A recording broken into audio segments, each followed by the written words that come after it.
बहुत बहुत स्वागत है संजय जी, आपके साथ अलग अलग अकादमिक मंचों पर मिलना हुआ, मगर अकादमिक से अलग एक आत्मीय मंच पर आज हम एक साथ हैं। आज हम जो बात कर रहे हैं वो ऐसी बात है जो आपको और हमको जोड़ती है। बात है अटल जी की। हमारे पहले संपादक हैं और राजनीति में तो जहां से सरोकार शुरू होते हैं वहां पर सबसे पहले खड़े हुए दीनदयाल जी, अटल जी दिखाई देते ही हैं। मेरी जो पीढ़ी है उसके लिए ये याद करना मुश्किल है कि उसने अटल जी का नाम पहली बार कब सुना। मगर आप मुझसे थोड़ा सा आगे हैं, मैं जानना चाहता हूं आपने अटल जी का नाम पहली बार कब सुना था, और सुना था तो कैसे जाना था? हेलो, एक तो सबसे पहले पूरे पांचजन परिवार को हमारी ओर से बधाई, शुभकामना, आशीर्वाद है कि आपने इस जलसे को गोवा जैसे नगर में किया। और हम सब लोग स्वागत करते हैं अपने मित्र सभागार में श्रीपत नायक जी का स्वागत है। देश के पर्यटन राज्य मंत्री आप हैं, आप गोवा से ही हैं।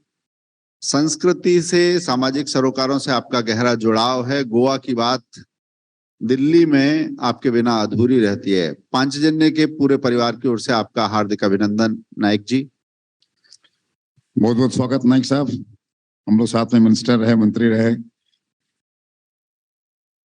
तो एक तो पूरी टीम को बधाई है आप सबको कि आप लोगों ने एक बड़ा काम किया, और इस प्रोग्राम को मैं चाहूंगा कि हर वर्ष हो और यही हो, यह भी आवश्यक है। सबसे पहले तो बता दें कि अटल जी को हम सब लोग जब 10th क्लास में पढ़ते थे, और 75-76 का जमाना था, उस समय दौर था इंदिरा जी को सुनने का। इंदिरा जी बहुत दौरा भी किया करती थी। तो 76 में वो हम लोग के बिहार में उनका आना हुआ था, एक सहरसा जिला में। तो लोग कहते थे कि बहुत अच्छा बोलते हैं, चलो सुनने चला जाए। तो उसी में हम सब लोग गए सुनने के लिए। उनको सुनने गए तो बहुत बात समझ में नहीं आई, लेकिन लगा कि कोई क्लास का टीचर कोई बोल रहा है। ऐसा लगा कि जो जैसे शिक्षक होते हैं हमारे स्कूल में, हिंदी के या भाषा के शिक्षक होते हैं, वो कोई बोल रहे हैं। तो लगा कि अच्छे शिक्षक हैं ये। नेता का मतलब धूम धड़ाम हम लोग समझते थे बिहार में, खास करके कि साहब मतलब एक आक्रामक मुद्रा में रहना, लेकिन जिस कविता के मुद्रा में कवि की भाव में बोले, मुझे लगा कि नेता ऐसा भी हो सकता है क्या। तो मैंने आके पिताजी से पूछा हमने कि ये कौन थे, ये नेता थे कि कवि थे, लेखक थे, विद्वान थे? तो पिताजी ने कहा कि सब कुछ थे ये। और वो उस समय लगा हम लोग को कि हम लोग भी कभी अगर नेता बनेंगे तो ऐसे ही नेता बनेंगे। ये सोचा था। 10th क्लास का एक बाल मन था हम लोग का, लेकिन उसमें एक लगा कि कभी नेता बनने का मौका मिलेगा तो हम लोग चाहेंगे कि इसी ढंग के नेता बने हम लोग। इस ढंग से उनसे 76 में हमारा उनसे नहीं, मैं आपके बोलने में भी जो शब्दों का आप प्रयोग करते हैं मैं देखता हूँ, वो मुझे लगता है बचपन में बीज जमा है। खैर, मैं एक और बात कहूंगा। एक तो है परिचय, कैसे जाना, जानने के बाद होती है आत्मीयता, जो इसका अगला कदम है। अटल जी का वो कैसा आकर्षण था जो संपर्क में और फिर आत्मीयता में बदला, वो मैं उसको चाहूंगा कि पांचजन्य के पाठक, दर्शक जो जुड़े हुए हैं वो आपसे जाने। देखिए, नौजवान भी यहाँ पर हैं और काफी लोग पाठकगण भी यहाँ पर हैं। हम लोग जब स्टूडेंट लाइफ में आए तो उन दिनों 80 के आसपास में कैंपस में कम्युनिस्ट होना एक रोमांटिक जर्नी था। एक हमें कह सकते हैं कि कम्युनिस्ट होना एक कुल मिला के सब नौजवानों की एक होती थी कि इच्छा की हसरत थी कि साहब हम लोग कॉमरेड कहलाएं। तो उस भ्रम में हम भी चले गए। लेकिन फिर मालूम हुआ कि वो वहाँ पटना में आने वाले हैं अटल जी। तो हमने अपने लोगों से कहा कि बचपन में सुना था उनको, चल के सुना जाए हम सब लोग। तो लोगों ने विरोध किया, अरे उनको क्या सुनना है, वो ऐसे हैं वैसे हैं, मतलब बहुत कुछ बातें कहा, तो समझ में हम लोग को आया नहीं। लेकिन हम सुनने गए उनको और लगा कि वो जो हम लोग स्टूडेंट लाइफ में जो एक्टिविज्म में थे हम सब लोग, तो उस सक्रियता के दौर में जो लगा कि इनके भाषणों से जो लगाव है वो, और वह चीजों को अगर हम लोग अपने इस्तेमाल करें तो शायद हम अच्छा छात्र नेता हो सकते हैं। तो मैंने जो आपने कहा कि मैंने कुछ सीखा उनसे, तो एक राइम किया हुआ जो वर्ड्स है, जो शब्द है, शब्दों का मेल जोल तौर तरीका है, तो उसका हमने इस्तेमाल करना सीखा अपने उस वामपंथी मित्रों के साथ में। और मुझे लगा कि मैं उन सब से आगे ही निकल गया, और फिर इन लोगों ने मुझे इग्नोर किया। जो वामपंथ के लड़के थे उन्होंने इग्नोर किया फिर हम लोग को, और इस ढंग से उन्होंने हमको मजबूर किया उसको छोड़ने का। और फिर मैंने पता किया कि अटल जी के समर्थक छात्र लोग कौन हैं। तब उस सिलसिले में फिर पांचजन, और उस सिलसिले में फिर एबीवीपी के लोगों से, और फिर मजदूर संघ के लोगों से संपर्क में आया, और इस ढंग से इस पूरे परिवार से, विचार परिवार से जुड़ने का मौका मिला। तो मैं मानता हूं कि भारतीय मजदूर संघ और एबीवीपी के माध्यम से हमें जुड़ने का अवसर मिला। आपने एबीवीपी की बात की, तो जाहिर है ये छात्र संघ की बात है, तो आपके सांसद वगैरह बनने से पहले की बात है। मैं उसी समय की बात कहूंगा। आपने परिचय की बात की, संपर्क में आने की बात की आपको, मगर चुनाव की बात हो, प्रचार की बात हो, साथ प्रवास की बात हो, उनके साथ भाषण देने की बात हो, क्या आपके सांसद बनने से पहले आपको कोई ऐसा मौका मिला कि आपको अटल जी के साथ मंच शेयर करने को मिला हो, प्रचार करने को मिला हो, साथ यात्रा करने को, दौरा करने को मिला हो? देखिए, मैं सबसे पहले स्वर्गीय दत्तोपंत ठेंगरी जी मजदूर संघ के संस्थापक थे और महामंत्री थे। इस नाते उनसे मिलना जुलना हमारा हुआ, और उनके बाद से हम सब लोग जब भाजपा में आए तो स्टेट का मैं जनरल सेक्रेटरी था पार्टी का बिहार में। तो 91 का चुनाव और 96 का चुनाव में हम लोग साथ में उनके साथ चलते थे, और उनका यात्रा को मैं ही देख रहा था। तो उन दिनों जो मैंने उनका हालचाल देखा, समझा, बुझा, तो एक तो बड़े मछली खाने के शौकीन थे, और हम लोग जहाँ के रहने वाले हैं बिहार में, उत्तर बिहार जो सीता की धरती है, उसको मिथिला भी कहते हैं, विदय की भूमि भी कहते हैं, तो उन इलाकों में जाया करता था उनके साथ में। तो उनके खान पान का व्यवस्था करना पड़ता था हम लोग को, और साथ में उनको सुनते थे, और वो बोलते थे, पूछते थे हमसे कि जहां मैं जा रहा हूं कैसे लोग हैं, कैसी भाषा है, कैसा भोजन पद्धति वहां का है, वहां के और महापुरुष कौन हुए हैं, बड़े लोग कौन हुए हैं, कौन सी वहां पे ज्यादा फसलें होती है, वहां का ऐतिहासिक महत्व क्या है, सांस्कृतिक महत्व क्या है, ये पूछते थे हमसे वो सब। तो ये मुझे लगा कि अब वो सीखने का मौका मिला हम लोग को। कहीं जाओ तो वहां के बारे में समझो, वहां का जो भाव है, भाषा है, वहां का वेशभूषा है, भोजन है, वहां की जो भक्त परंपरा है, भक्ति परंपरा है, भजन परंपरा है, वो सब क्या है जानना चाहिए, ये पूछते थे। ये मुझे लगा कि बड़ी ट्रेनिंग हमारी हुई उस ढंग से, और ऐसे दर्जनों बार हमें उनके साथ जाने का मौका मिला। ये सांसद बनने से पहले मुझे मौका मिला उनके साथ जाने का, इसलिए मैं मानता हूँ कि हमारी एक बड़ी ट्रेनिंग हुई, और हम सब लोग का एक ट्रेनिंग भी हुआ और मॉडरेशन भी हुआ। जो छात्र जीवन में एक आक्रामकता था हम लोग का, तो वह भी एक मॉडरेट हुआ, और उनसे कुछ सीखने का मौका मिला। और उनका याद आता है, उनका अट्टहास हंसी, वो हंसते थे किसी बात पे इतने जोर से कि वह आसपास के लोग बड़ा प्रफुल्लित और आनंदित करता था। इसलिए बहुत कुछ सीखा हम लोगों ने कि कैसे जीवन को जिया जाता है, और इसलिए उन्होंने कहा भी कि मैं खूब जी भर के जिया हूं और खूब मन से मरूंगा।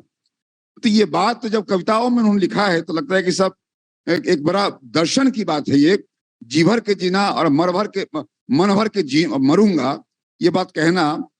तो उनका एक एक पहलू, उनका एक एक कदम, उनका एक एक जो उनके जो बॉडी का लैंग्वेज भी था उनका, वो सब कुछ कहता था, मैसेजिंग था जी। इसलिए हम सबों ने बहुत कुछ सीखा उनसे उन्हीं दिनों में, 91 में, 96 में। नहीं, मगर आपने 91, 96 की बात की, मैं 99 की भी बात करूंगा। आपसे मैंने सांसद बनने से पहले की बात करी, 91 की बात करी, 96 की, मगर 99 में क्या रहा? क्योंकि जब आपका लोकसभा का चुनाव था, चुनाव में आपका क्षेत्र है, अटल जी का जो मेरी जानकारी है, अटल जी के प्रवास भी बिहार के थे, उसमें आपके क्षेत्र में भी वो आए थे। साथ मंच साझा करने का ये एक अलग अनुभव रहा होगा। वो 1999 का कैसा अनुभव था? 1999 में मुझे टिकट मिला लोकसभा का। हमारे नाइक साहब भी उस समय हमारे साथ एमपी थे। तो चुनाव हम लोग लड़ रहे थे, तो अटल जी का प्रोग्राम, सब लोकसभा में प्रोग्राम हो जाए, ये एक बड़ा होड़ होता था। मतलब स्टार कैंपेनर थे अटल जी, कि अटल जी हमारे यहाँ आवे, अटल जी हमारे यहाँ आवे, अटल जी हमारे यहाँ आवे। तो उसमें अब जाना तो बहुत जगह संभव नहीं था, लेकिन कुल मिला के एक मंडलीय स्तर पे, कमिश्नरी के स्तर पे उनका प्रोग्राम हो, ऐसा व्यवस्था किया जाता था। मगर चूंकि मैं पार्टी का महामंत्री था और मुझे इस नाते भी, चूंकि हमारा उनसे पहले से परिचय भी था, उसका मुझे लाभ मिला। कहा कि भाई ठीक है, जाऊंगा कमिश्नरी टाउन में, मगर मैं नवादा भी जाऊंगा, नवादा भी जाऊंगा। अब चूंकि वहां मैं लड़ रहा था, उन्होंने कहा कि नवादा नहीं, ये नैवेद्यम है ये। अच्छा। नवादा नहीं, ये नैवेद्यम है, इसलिए हम जाएंगे वहां, नैवेद्यम प्राप्त करने जाएंगे। तो इस तरह से हमारे यहाँ उन्होंने एक प्रोग्राम बनाया, हम लोग साथ में थे। और चुनाव लड़ने में क्या होता है कि वो लगभग 12वां दिन था चुनाव का, तो मेरी दाढ़ी पूरी बढ़ी हुई थी, दाढ़ी बढ़ा हुआ, चेहरा बिल्कुल और भी काला सा हो गया था हमारा चेहरा। कह रहे संजय कहाँ है, संजय कहाँ है? मैं बगल में खड़ा था, संजय कहाँ है, संजय कहाँ है? और कुल मिलाकर के वह भी एक अपने आप में एक मेरा प्रचार था कि अटल जी ने संजय का नाम लेके खोजा, तो लोगों में चर्चाएं हो गई कि संजय जी को अटल जी व्यक्तिगत तौर से जानते हैं, अभी एमपी बने नहीं हैं, मगर वो जानते हैं व्यक्तिगत तौर से। यह भी मेरे वोट पड़ने का बड़ा कारण बना। और उस चुनाव 99 के चुनाव में पूरे बिहार में सबसे अधिक वोट हम ही को मिला, 6 लाख वोट हमको मिला, लगभग 3 लाख वोट से मैं विजयी साबित हुआ था। क्या बात है। तो ये बड़ा योगदान था अटल बिहारी वाजपेयी जी का, कि उस चुनाव में मैं इतने वोट से जीत के लोकसभा में मैं आया। एक, जब आप किसी व्यक्ति को निकट से देखते हैं, दूर से देखते हैं, साथ समय बिताते हैं, ऐसे मौके आते हैं, तो आपको एक आपका अनुभव गाढ़ा होता है। मैं अटल जी के बारे में, आपने बताया आपके साथ चुनाव प्रचार के जो अनुभव थे आपने वो बताए, संसद में भी आपने देखा, सांसद जब बन गए, संसद में बोलने वाले अटल जी और चुनाव में एक कुशल वक्ता के तौर पर अटल जी, दोनों में कोई अंतर आपको दिखता था या अटल जी वैसे ही थे, ये दोनों जगह एक जैसे थे? देखिए, सदन में अपनी बातों को रखना, पार्लियामेंट में दोनों, किसी राज्यसभा में, लोकसभा में, हाउस में अपनी बातों को रखना, और चुनाव के मैदान में अपनी बातों को रखना, दोनों का फर्क है, अलग अलग है। और मैं मानता हूं कि दोनों ही के अपने राग, अपने सुर, अपने ताल हैं उसके। तो जब मैंने उनको सुना पार्लियामेंट में बोलते हुए, तो बिल्कुल वो अलग अटल से दिखे। वह अटल जो मैदानों में बोलते थे, चुनाव में बोलते थे, आम सभाओं में बोलते थे, इस खास सभा में बिल्कुल वो टेक्निकल थे, वो बिल्कुल टेक्निकल थे। बाकी मैदान में मैकेनिकल थे, वो बिल्कुल टेक्निकल थे। जिन विषय पे बोलना, एक तो नेता हम लोग के हाउस के, जब हाउस में बहुत विवाद होने लगे, जब पक्ष विपक्ष बहुत लड़ने लगते थे, तब अटल जी और चंद्रशेखर जी आया करते थे। मुझे याद है कि जब कुछ विवाद हो, अगर हम लोग में, सांसदों में, अगर बेल में चले जाए, आपस में मतलब धक्का मुक्की की नौबत आ जाए, तो अटल जी और चंद्रशेखर जी साथ में आया करते थे। जब ये दोनों एंटर करते थे सदन में, तो सारा सदन मौन होता था फिर, और उसके बाद फिर बोलते थे। अटल जी कहते थे कि चंद्रशेखर जी आप बोलिए, चंद्रशेखर जी कहते थे कि आप बोलिए। ये दोनों में चलता था, लगभग 5 मिनट चलता था कि आप बोलिए, आप बोलिए। फिर अंत में चंद्रशेखर जी कहते थे गुरु जी आप ही बोलिए। जब उन्होंने गुरु जी कह दिया आप बोलिए, तो अटल जी बोलते थे। तो बिल्कुल अलग सा था। और उस बोली में मैं मानता हूं कि उस बोली में निश्चित तौर से वह सबके लिए, क्या पक्ष क्या विपक्ष क्या अपक्ष, बिल्कुल निष्पक्ष हुआ करते थे वह। और उस निष्पक्ष को बोलने में और उनका जो एक अपना तौर तरीका था, कविताओं का भी उसमें एक लय होता था, तो वह बोल करके विषय पे बोल करके अपनी बातों को और सबको संतुष्ट कर देते। ये बड़ी बात थी जी कि उनकी बातों से सब लोग संतुष्ट होते थे। यह उनका एक कद और स्टैचर था। आपने बिल्कुल मुझे इस यादों में ले गए आप। मुझे ध्यान है कि आपने चंद्रशेखर जी का जो उल्लेख किया, जब चंद्रशेखर जी का अमृतोत्सव था तो उसमें अटल जी की भी बड़ी एक सक्रिय भूमिका रही थी और सब लोग, वो अलग ही एक संवाद था। खैर, हमने आपके सांसद बनने के समय का अटल जी का अनुभव जानकारी ली। आप बाद में मंत्री भी बने, तो जब एक एक सीढ़ी आप चढ़ रहे थे, अलग अलग जो अनुभव आ रहे थे, मंत्री बनने के समय वो कैसे था? सूचना आपको पहले से बता दिया गया था? आप जब सांसद भी नहीं थे वो तब भी परिचय था आपसे पहले? तो ये सब देखिए क्या होता है कि जब भी कोई सांसद या विधायक बनता है तो वह अपने मंत्री होने का इंतजार करता है, तो हर विस्तार में लगता है कि इस बार मैं मंत्री हो जाऊंगा। नहीं, मैंने यही कहा कि वो जानते थे तो पहले से आपको बता दिया। बिल्कुल, ये बात बिल्कुल सही कहा आपने। तो जब हम लोग 99 में MP बन के आए तो उसके बाद से प्रतीक्षा हमारी थी कि कब मैं मिनिस्टर बनूंगा। क्योंकि बिहार से रामविलास पासवान जी, स्वर्गीय रामविलास पासवान जी मिनिस्टर थे, तो मैं निश्चिंत था कि रामविलास पासवान जी मंत्री हैं तो मैं उनके मंत्री रहते मैं नहीं बन पाऊंगा। और देखिए दिन ऐसा हुआ कि 2002 में गुजरात के कंट्रोवर्सी के बाद से उन्होंने छोड़ दिया, मंत्री पद छोड़ दिया, इस्तीफा कर दिया उन्होंने। और उन्होंने मंत्री पद छोड़ा, फिर जब ओथ होना था तो मुझे अडवाणी जी का फोन आया, संजय जी कल आप आ जाओ, आपको ओथ लेना है। और ठीक उसके 10 मिनट बाद मुझे फोन आया, वेंकैया नायडू हमारे अध्यक्ष थे पार्टी के, कि संजय जी आपको फोन आया है मंत्री बनने का, आपको मंत्री नहीं बनना है, आपको महामंत्री बनना है। ये मैं बड़ा दंग में पड़ गया। मुझे ये मेरे लिए जीवन का बड़ा डिफाइनिंग मोमेंट था हमारे लिए, क्योंकि वह उस समय अध्यक्ष बन गए थे। वो कुछ लोग मिनिस्ट्री से संगठन में आए थे, कुछ संगठन से मिनिस्ट्री में गए थे। तो उन्होंने स्पष्ट कहा कि आपको फोन आया है अडवाणी जी का, मुझे पता है, और आपको मंत्री नहीं महामंत्री मेरे साथ बनना है। अब मैं बड़ा असमंजस में हो गया। मैं कहा कि वेंकैया जी मैं आपसे बात करूंगा बाद में। मैंने चर्चा किया, बातचीत किया लोगों से। मुझे लगा कि रामविलास पासवान जी बिहार से मिनिस्टर थे, नहीं है, तो कुछ जगह को फुलफिल करना है। और बिहार के नेताओं ने मुझसे कहा कि मंत्री बनना स्वीकार करो, महामंत्री छोड़ दो। फिर वेंकैया जी हमसे नाराजगी भी हमसे हुई। तो इस ढंग से मुझे लगा कि उस दिन का मुझे याद है, 1 जुलाई का दिन था वह 2002 का। मेरे लिए बड़ा कठिन समय था वह तय करना कि मैं मंत्री बनूं कि महामंत्री बनूं।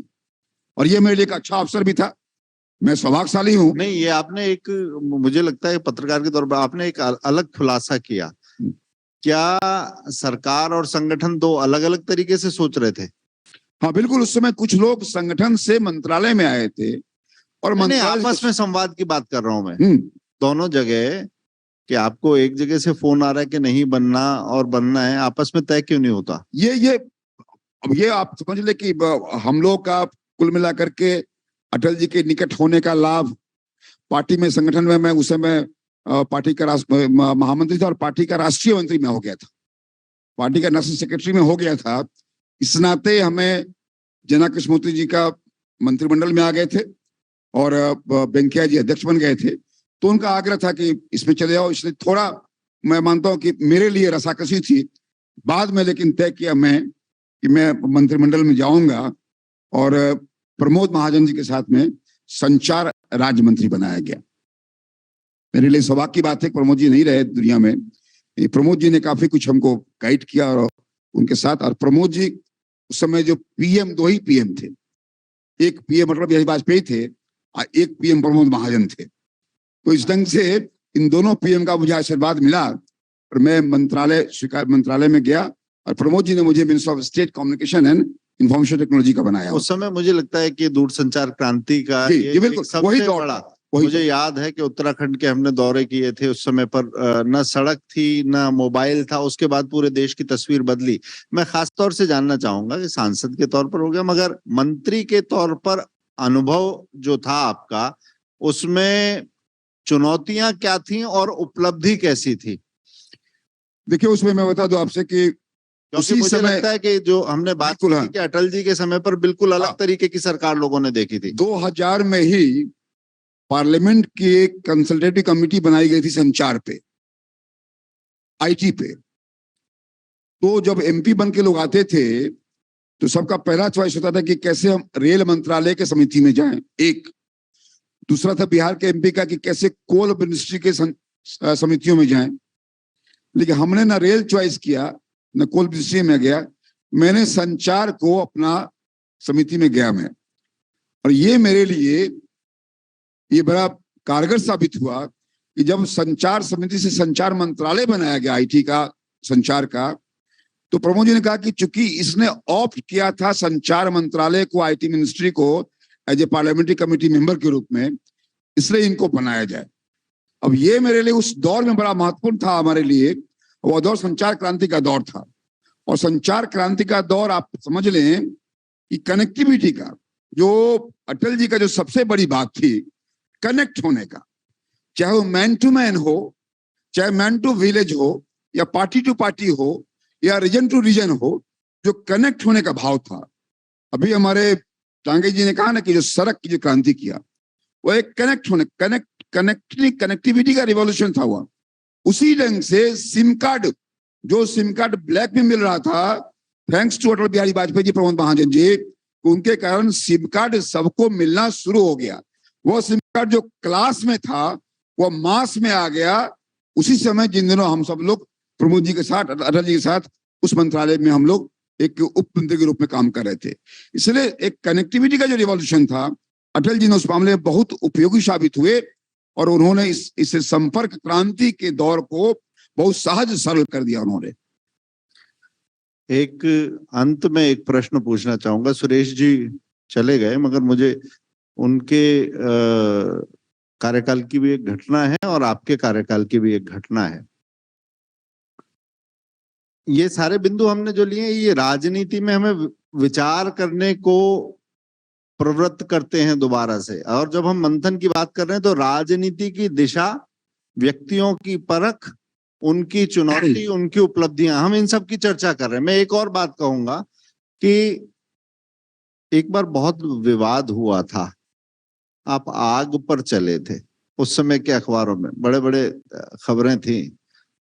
तो मंत्रिमंडल का कोई सदस्य विवाद में आ जाए तो उसे कैसे डील करते थे अटल जी? बहुत ये भावुक और डेलिकेट क्वेश्चन आपने किया है।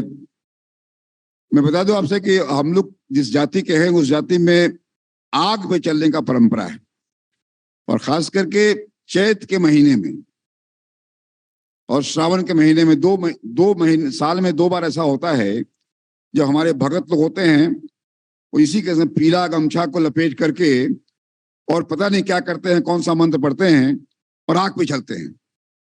तो हम लोग बचपन में कभी चले थे उस पे, क्योंकि हमारे कास्ट का ट्रेडिशन था। तो मैं बतौर मिनिस्टर था, तो 2003 में पटना के श्री कृष्ण मेमोरियल हॉल में एक बड़ा प्रोग्राम हुआ, भगत का, ओझाओं का, ऐसे तमाम जो ट्रेडिशनल हीलर्स हैं उनका हमने सम्मेलन किया है।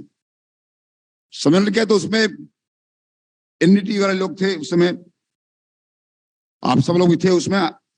तो आग पे वो भगत चला पहले, तो फिर भगत ने हमको ललकार दिया कि आप भी पासवान हो, हम भी पासवान है, आग पे चल के दिखाओ जरा आप भी।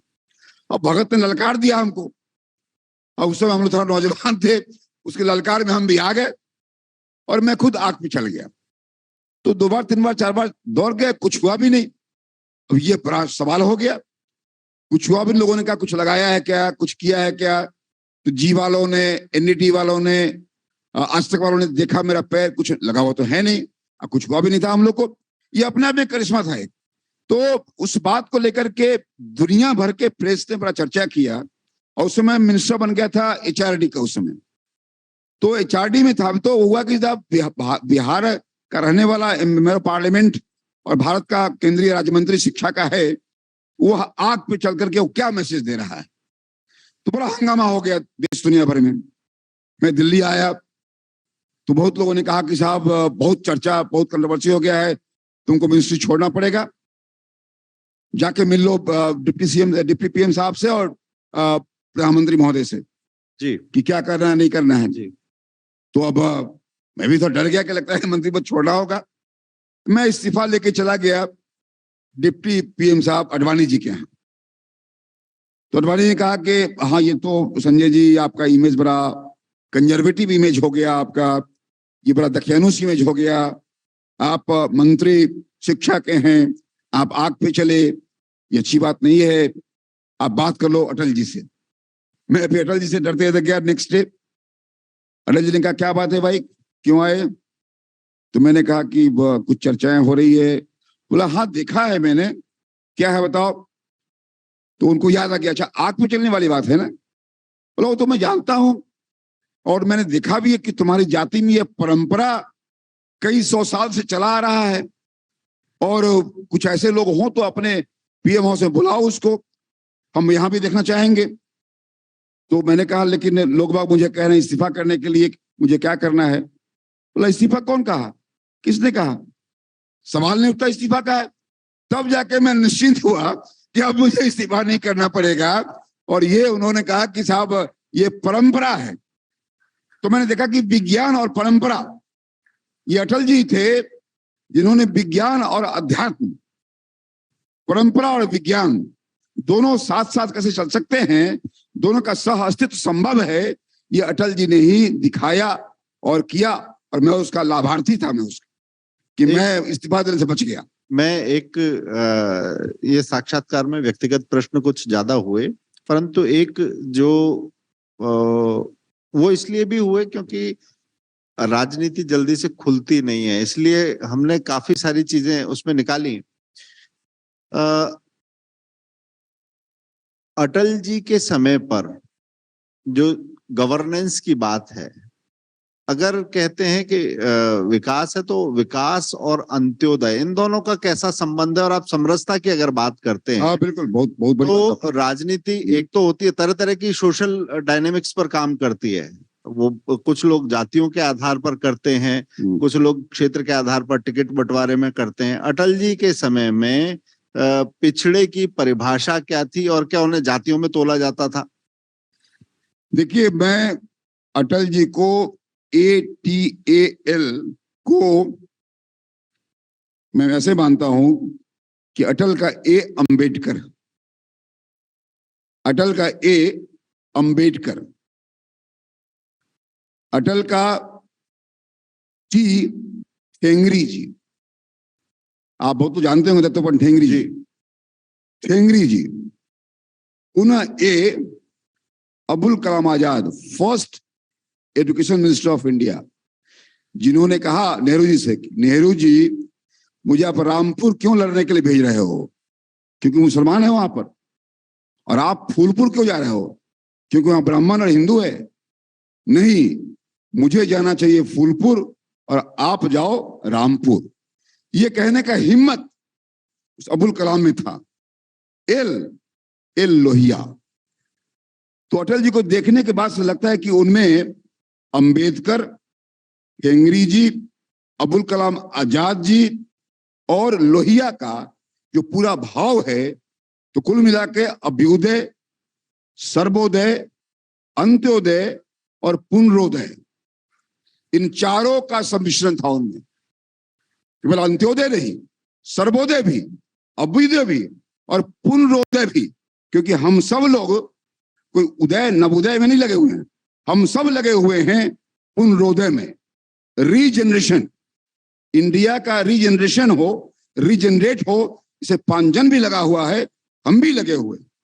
इसीलिए अटल का ओंकार है, अटल का ओंकार है, अहंकार नहीं, ओंकार है। ये तो टंकार है, तो टंकार है, ये अंकार है, ओंकार है और टंकार है।